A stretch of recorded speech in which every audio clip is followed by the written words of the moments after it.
गण प्रकट किए थे भगवान श्री हरि ने उनको जला दिया।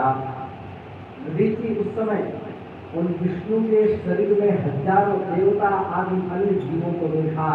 विष्णुमूर्ति के शरीर में करोड़ों भूत, करोड़ों गण, करोड़ों विद्वान थे। इन सभी को देखकर ऋषि मुनि जगत के अजन्मा अविनाशी भगवान विष्णु से कहने लगे, मायां त्यज महाबाहो प्रतिभासे विचारतः ज्ञातासे सहस्राणि गुरुविज्ञेयानि माधव यदि वस्तु जगत् सर्वं त्वया युक्तमतं कृतः ब्रह्माण्डं च तथा रुद्रम् विद्यां दृष्टिं ददामि ते।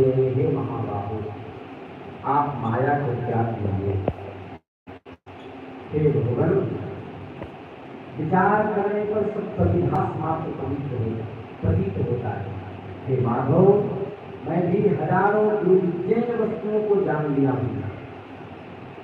स्वयं ऋषि कह रहे कि मैं आपको दिव्य दृष्टि देता हूँ। और ऋषि मुनि ने भगवान श्री हरि को भगवान शिव की कृपा से अपने शरीर में समस्त ब्रह्मांडों को दिखा दिया। ऋषि बोले, हे हरे, आपकी माया से अथवा मंत्र शक्ति से क्या हो सकता है। तब मुनि का यह वचन सुन करके भगवान विष्णु तेज से निर्भय होकर के उस मुनि पर अत्यंत क्रोधित हो गए। उस समय जो देवता भाग गए थे वह सब फिर नारायण के पराक्रम को देखकर उनके सहयोग में आ गए। इस बीच ब्रह्मा जी को साथ लेकर के राजा ध्रुव भी वहां आ गए और ब्रह्मा जी ने देवताओं तथा विष्णु को युद्ध करने से मना किया। वह ब्राह्मण कहा कि यह ब्राह्मण किसी से जीता नहीं जा सकता, क्योंकि इन पर भगवान शिव की अनुकंपा है। उसके बाद ध्रुव भी अत्यंत दीन होकर जब ऋषि के पराक्रम को देखा तो व्याकुल होकर के प्रणाम करने लगे। ध्रुव बोले कि हे शिव भक्त शिरोमणि, यहाँ इस कथा का तात्पर्य शिव भक्त सर्वश्रेष्ठ होता है। हे शिव भक्त शिरोमणि, प्रसन्न होइए, आप दुर्जनों के द्वारा सदा दुर्दक्ष हैं। हे भगवान, आप हम पर कृपा कीजिए। देवराज इंद्र आदि सब स्तवन करने लगे। तदनंतर विष्णु आदि को देख करके मुनिश्रेष्ठ ऋषि क्रोध से व्याकुल होकर के भगवान शिव का स्मरण करते हुए विष्णु तथा देवताओं को श्राप दे दिया। क्या श्राप दिया?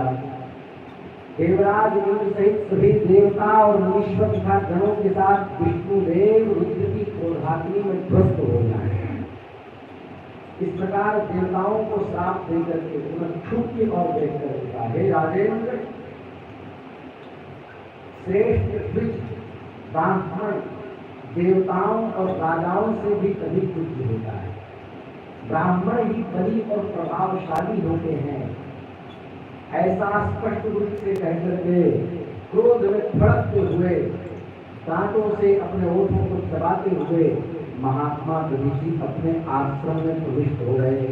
ऋषि को नमस्कार करके ध्रुव अपने घर चले गए और देवता और भगवान विष्णु को श्राप भी प्राप्त हो गया, वैकुंठ लौट गए। इस प्रकार उस तीर्थ का नाम स्थानेश्वर तीर्थ पड़ा, जहाँ पर ये घटना हुई। स्थानेश्वर पहुंचकर जो मनुष्य भगवान शिव का यजन करता है उस लोक को प्राप्त हो जाता है।